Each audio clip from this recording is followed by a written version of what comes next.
everyone, welcome back. It's day 14 of 31 days life overhaul that we're doing here on my channel. So if you have been following along, or if you have tried to execute any of the things that I have talked about in this whole series, do let me know if there is anything that you need more clarity on, or if there is anything that you need more help with. Just let me know in the comments down below, or hit me on Instagram. We can have a quick chat and I'll help you along with it.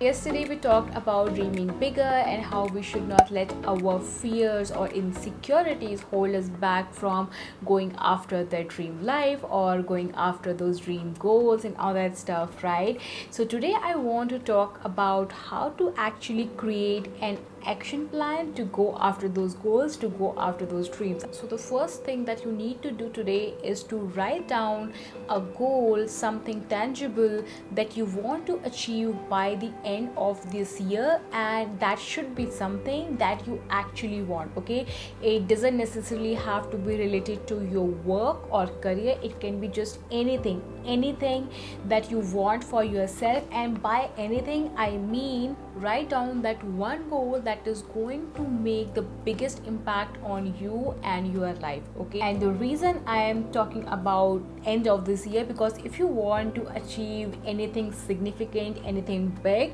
it is going to take you somewhere around 3 months, 6 months, or more than that, right? And I want to mention that do not rush this process. That means take some good amount of time to gain clarity on what is that you want to achieve and what it is going to look like for you. Now once you have the clarity on what you want to achieve, first thing that you need to do is to write down the action steps that you need to take, the sequence of steps maybe you need to take to reach that goal of yours or to bring that vision to life. When I say sequence of steps, that means you are just going to write down the major things that you need to do. Okay, I'm not talking about your daily to-do list or your weekly to-do list. I'm just saying that if I want to achieve X thing, what are the main things that I need to do over the period of 6 months. And if you do not have a sequence for that, even then it's okay, because it depends on what kind of goal you have. So you might not know the exact sequence in the beginning, and that's fine too, but write down everything that comes to your mind that you think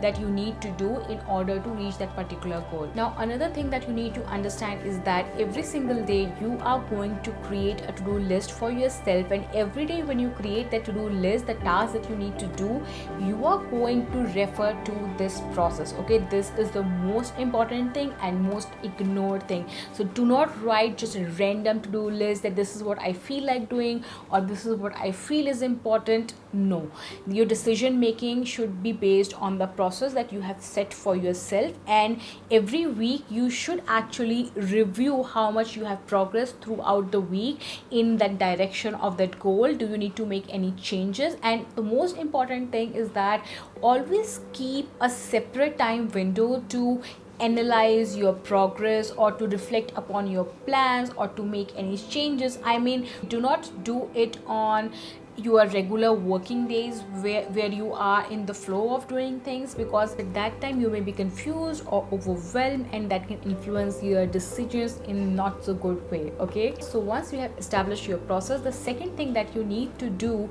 is to look at that process and identify what are the weekly activities or weekly tasks that you need to do in order to reach that goal. Now when you know that these are the activities or tasks that I will be doing on a weekly basis or a regular basis, whatever that looks like for you, you have to schedule them on your calendar. Okay, now number 3, super important. So as I mentioned in yesterday's video, that when it comes to achieving your goals, it's not just about doing the right things and taking the right action steps. Okay, there is more to it. So that's why one thing that you're going to do is to write down 1 to 3 habits that you are going to inculcate, that is going to help you reach your goals faster. And it can also be the habits you need to get rid of in order to reach your goal. And it could be as simple as turning off your notifications while you are working, or maybe like for most part of the day. And that's something I personally do, like when I'm working, like maybe starting from 9 to 10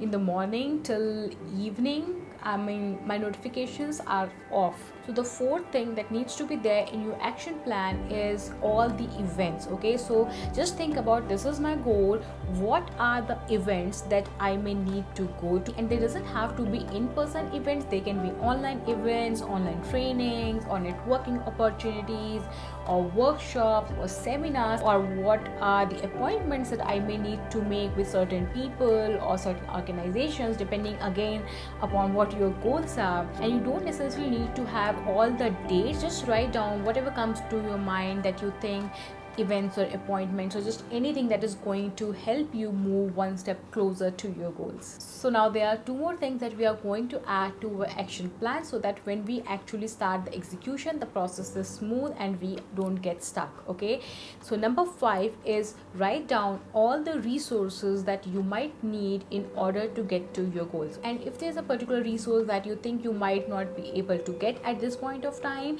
then think about some sort of workaround. It is always possible, and the reason we are doing it well in advance is that because sometimes when we are in the process of implementing stuff, when we are in the process of doing things, we often feel that there's a lack of this particular thing or that particular thing and it is stopping me, but it's actually not like that. It's just that the decision making during the execution part can sometimes slow us down. Okay, so if we can just prepare ourselves well in advance, that okay, I might not get this particular resource when I need it, but there is this workaround. For example, I set up my filming space somewhere around in March this year, and then I made a couple of videos and the lockdown thing happened, and then I did not have access to my filming space.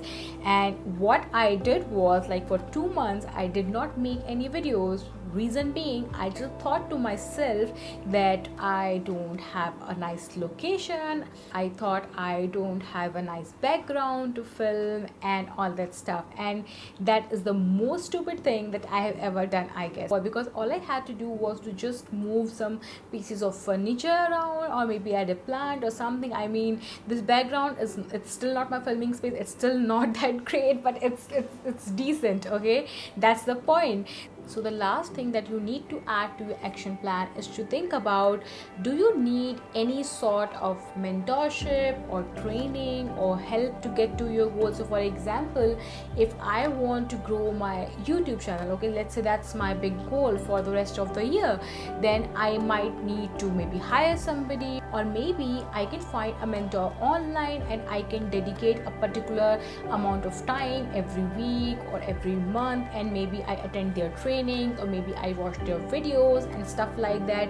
So just think about, in order to reach to your goals, what kind of mentorship or training you need and how much time you would need to invest in that, whether you need to hire somebody, or if you wish to go for like any sort of free mentorship, or like there are so many resources online. Figure out how much time do you need to invest every week or every month in training yourself, in getting that help, in getting that mentorship, and from where you are actually getting that help, or from where you are going to get that mentorship. Okay, so this is all going to be there in your action plan. The whole idea is that it's not just the action steps. Okay, yes, the first thing is to establish the flow, the first thing is to establish the process, but in addition to that, we are considering everything possible that can impact our progress, that can impact our whole journey towards our goals. That means all the events, all the resources, all the habits, all the mentorship that we might need, and all that stuff. So what we are trying to do here is we are just preparing ourselves in